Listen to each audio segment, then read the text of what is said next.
আসসালামু আলাইকুম ওয়া রাহমাতুল্লাহি ওয়া বারাকাতুহু। প্রিয় শ্রোতাবৃন্দ, আজকে একটি গুরুত্বপূর্ণ বিষয় আপনাদেরকে শিখিয়ে দিব।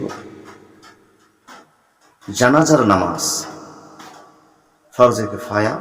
এই ফরজে কিফায়া জানাজার নামাজে অনেক সময় আমরা তাড়াহুড়া করে নামাজ পড়তে গিয়ে, আমরা জানাজার অংশগ্রহণ করতে গিয়ে দেখা যায় একটি অথবা দুটি তাকবীর ছুটে যায়।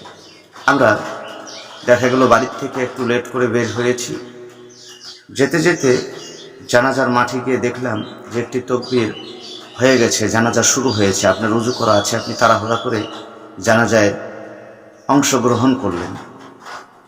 আপনি জানাজার মাঠে উপস্থিত হয়ে জানাজার অংশগ্রহণ করলেন এবং আপনি নিয়াত করলেন। নিয়াত করার পরে আল্লাহু আকবার বলে নিয়াত করলেন। এরপরে আপনি জানাজা শুরু হয়ে গেল, জানাজা আপনি শুরু করলেন, আপনি জানাজা পড়তেছেন, আপনার পূর্বের কিন্তু একটি তাকবীর ছুটে গেছে। আপনি সেটা কিভাবে তাকবীরটা উঠিয়ে নেবেন? ইমাম সাহেব যেখান থেকে তাকবীর শুরু করেছে, আপনি যেখান থেকে পেয়েছেন ওখান থেকে আপনি তাকবীর শুরু করবেন।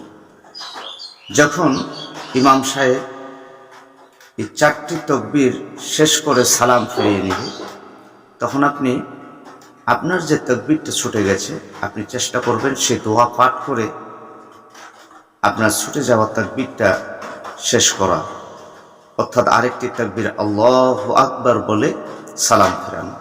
যদি আপনি কারণবশত সেই দোয়া পড়ার সময় না পেয়ে থাকেন, তাহলে আপনি আরেকটি তাকবীর এমনিতে শুধু দিয়ে দিবেন আল্লাহু আকবার বলে, দিয়ে আপনি দুই পাশে সালাম ফিরিয়ে নেবেন। আপনার ইনশাআল্লাহ জানাজার নামাজ হয়ে যাবে।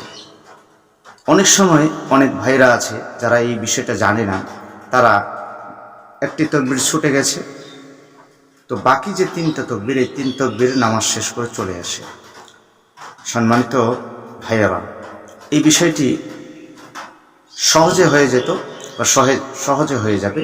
আপনি শুধু আরেকটি ইমাম সাহেব সালাম ফেরানোর পরেও আপনি আরেকটি তাকবীর দিবেন, তাকবীর দিলেই আপনার জানাজার নামাজ হয়ে যাবে ইনশাআল্লাহ।